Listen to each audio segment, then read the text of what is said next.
Hello， 大家好，歡迎收睇 Sneaker Highway， 又係我開箱文。今集唔使開箱啊，開晒啦，再開箱冇手啊。今集要同大家講咧，就係呢個金州勇士3位超強得分手，3個唔同牌子嘅簽名鞋。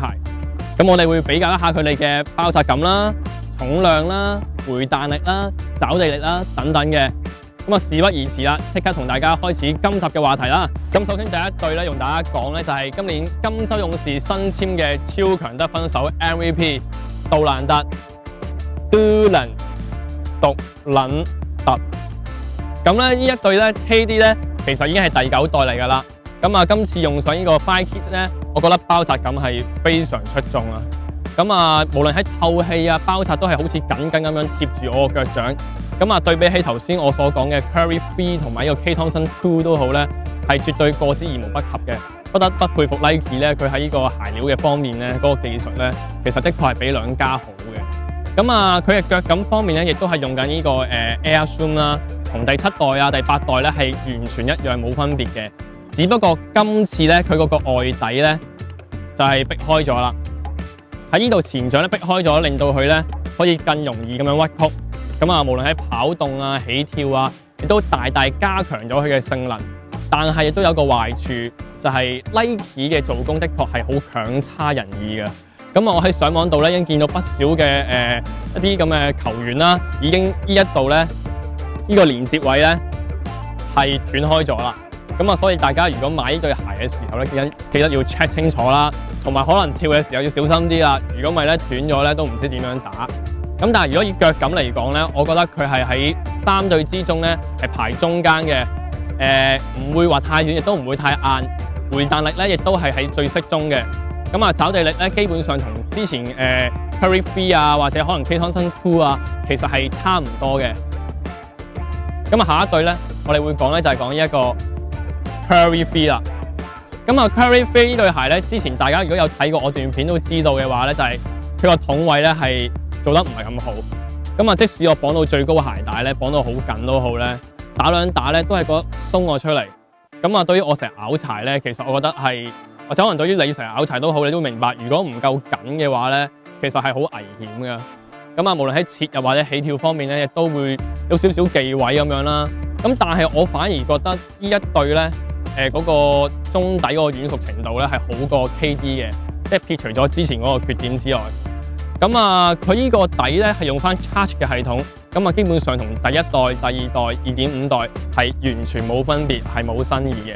咁但係咧，佢又加咗呢個碳板，咁啊令到喺 Charge 嘅情況下咧，亦都唔會過軟嚇，亦都有翻少少嘅支撐。咁但係咧，我覺得作為一個射手啦，其實腳腕保護都好重要㗎，所以我成日都唔會話太着 Curry 3去打波。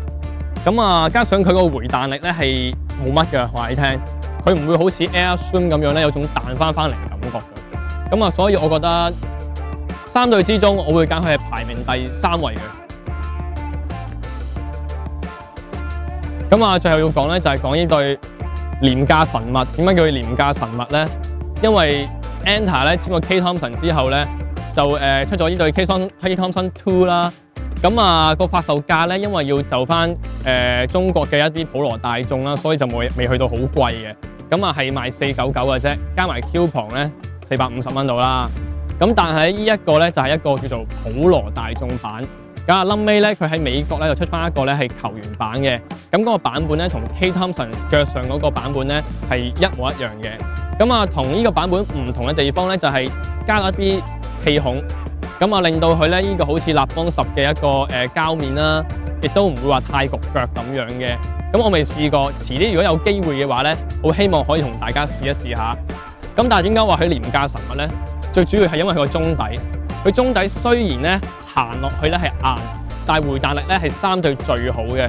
無論點樣跳啊跌翻落嚟都好咧，我覺得佢嗰個承托咧係好足夠嘅，甚至有種咧越打咧好似打開咗咁樣咧，就覺得佢好舒服嘅。咁啊，其次佢個筒位咧亦都比Curry 3好，紮得非常之緊啦。咁我覺得咧基本上有一次試過拗柴咧，甚至我都因為呢個筒啊同埋佢呢一個外底膠嘅關係咧，救翻我隻腳一命。咁啊，所以我稱呼呢個做廉價神物。450蚊人民幣有咁嘅效果，你仲想點啊？咁我手上咧就拎住3對Golden State Warriors 嘅球員嘅波鞋啦，嘅球鞋啦。咁啊，而家排名。咁頭先我都講話 Curry， 我覺得係最唔好嘅，我係排佢第3位嘅。咁我覺得第2位咧就係呢個 Klay Thompson 2，第1位咧就係呢一個嘅 KD 啦。喺包紮感而言咧，我覺得 KD 咧係最好嘅。喺透氣而言咧，我又覺得咧都係 KD 最好嘅。所以點解佢係攞第1位啦？咁唔係話呢一隊同呢隊唔好，而係冇咁好。始終呢隊咧前仗咧係比較焗腳啲嘅。咁啊，至於呢個 Curry 咧，我覺得佢透氣咧其實都係好嘅，但係就一定唔會及呢個 Finance 好嘅。咁啊，除此之外咧，講一講佢找地力啦。找地力咧就反而係比較平嘅 Klay Thompson 2好啲嘅，因為 Klay Thompson 2嘅痕咧係比較深啲啦，而且咧Buffalo Enter 咧佢嗰個外底嘅橡皮膠咧係質素比較好啲嘅，因為佢要貨翻啲比較咧粗糙嘅球場去打，都唔跣腳。咁啊，最後一點就講重量。重量嚟講咧，我冇真正咁樣量度過，但係咧，我覺得係依隊同依隊咧係比較輕啲嘅，而依一隊咧係比較偏向於重啲嘅。咁啊，喺腳感方面咧，軟熟程度，我覺得 Curry 係第1嘅 ，KD 咧係第2嘅 ，Klay Thompson 咧係第3嘅。但如果我回彈程度咧，我就覺得 Klay Thompson 係第1嘅 ，KD 咧係第2嘅，而依一個 Curry 咧係第3嘅。因為 Curry 嘅 charge 系統咧，我覺得逢親我跳起咗跌翻落去咧，都冇乜話覺得有個承托可以彈翻上嚟嗰種感覺。咁所以我覺得 charge 系統嘅回彈力真係有啲強差人。咁啊，今年咧 Warriors 咧已經打咗差唔多接近有3個月㗎啦。咁啊，佢哋嘅戰績都浮浮沉沉啦，即使贏都好咧，都唔會話贏得好勁。咁但係我覺得3位球星咧，始終有佢哋好強嘅潛力嘅。我相信只要等到佢哋磨合到一定嘅時間咧，一定可以為大家帶嚟一個總冠軍嘅。咁啊，繼續為 Warriors 加油啦！咁啊，今集嘅時間差唔多啦，咁啊，下集再見啦，拜拜。